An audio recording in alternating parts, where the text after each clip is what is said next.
Hey everyone. Do you ever find yourself heading to the fridge right after a tough day, almost without thinking? Stress eating can sneak into our lives, often without us realizing it, leaving us feeling drained and frustrated afterward. But imagine if, instead of automatically reaching for snacks, you could understand why you're feeling that way and make choices that actually help you handle stress. Today, I'm going to show you exactly how to recognize your unique stress triggers, shift away from mindless eating, and build healthier habits. So, if you're ready to take back control, keep watching. You're going to leave here with powerful tools to help you break free and feel in charge of your choices.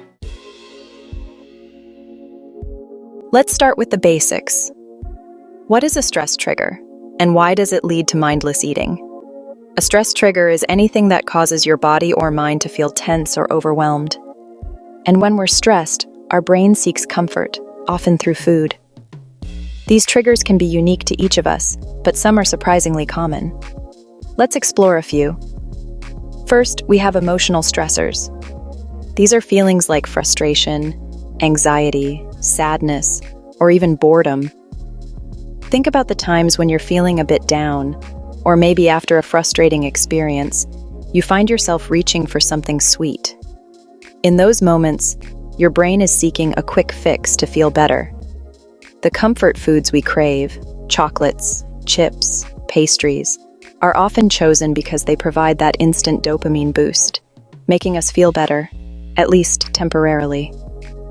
Another big trigger for many of us is work-related stress.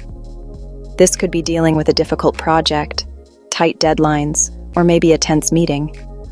After a day like that, it's easy to head home, plop down on the couch, and snack as a way to decompress.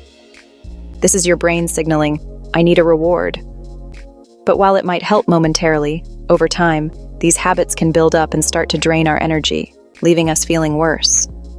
Recognizing these moments, these triggers, is essential for starting to build more intentional, healthy habits. One of the most important skills you can develop is learning to distinguish between physical hunger and emotional hunger. Physical hunger is your body's natural signal that it needs fuel. It tends to come on gradually, and you might feel low energy, a slight stomach rumble, or general hunger. Emotional hunger, however, is different.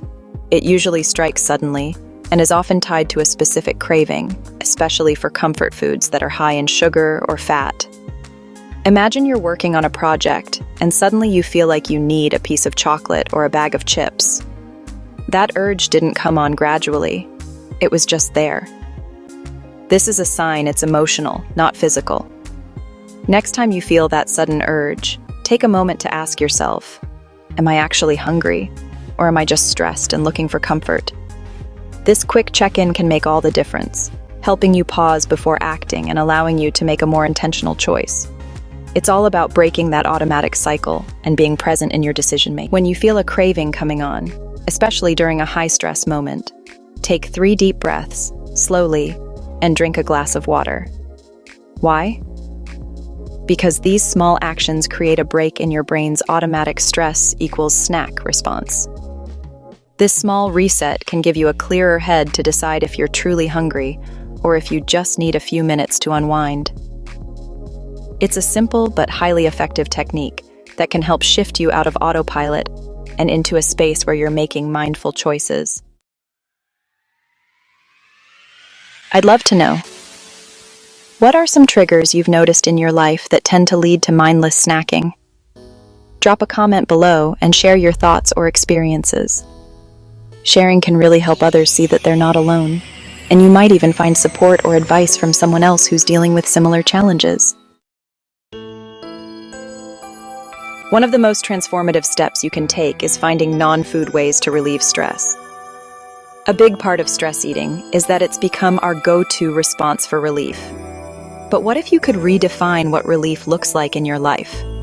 For instance, if work stress is a trigger, try stepping outside for a 5-minute walk when you feel that urge to snack. Movement, especially walking, can help release endorphins, which reduce stress naturally. Plus, fresh air and a change of scenery can do wonders for clearing your mind and helping you feel more balanced. Another fantastic alternative is deep breathing exercises. Studies have shown that mindful breathing can lower cortisol levels, the stress hormone, helping you to feel calmer without needing to eat. Here's a quick technique to try. When you feel stressed, close your eyes and take 5 deep breaths, focusing on your breathing and releasing tension with each exhale. Maybe physical activity isn't always an option. That's okay.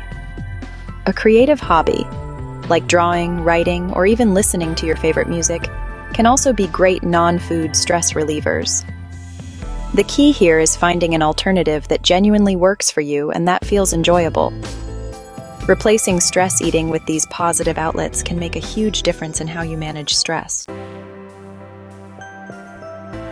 A big part of overcoming stress eating is reframing how we think about food and stress.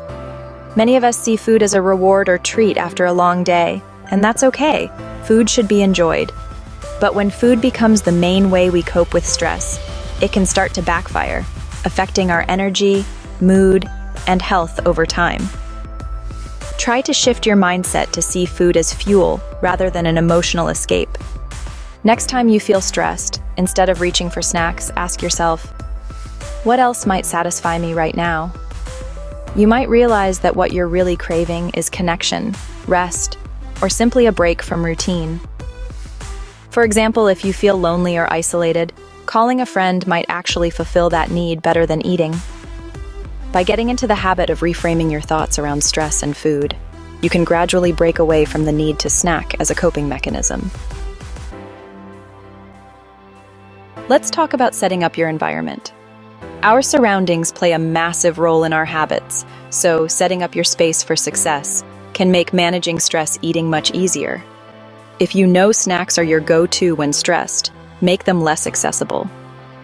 Keep healthy snacks, like fruits, nuts, or veggies, in a place that's easy to reach if you truly need something. But avoid keeping highly tempting, processed snacks in plain view, as these can trigger cravings just by seeing them. Another powerful idea? Create a relaxation corner in your home. This could be a cozy spot with a blanket, some calming scents, a good book, or anything that helps you unwind. Making this a dedicated space for relaxation can encourage you to sit, breathe, and pause when you're feeling stressed. This small shift in your environment can have a significant impact on your habits over time. And there you have it. Recognizing your triggers, distinguishing between emotional and physical hunger, creating non-food outlets for stress, and designing a supportive environment. These are small but powerful changes that can make a huge difference. Remember, overcoming stress eating isn't about depriving yourself. It's about building awareness and learning to take care of yourself in ways that truly nurture you. If you found these tips helpful, please give this video a thumbs up and hit that subscribe button. We've got lots more self-development content on the way, so be sure to tap the bell icon to stay notified whenever we post something new. Thank you for being here, and here's to building healthier habits, one mindful choice at a time.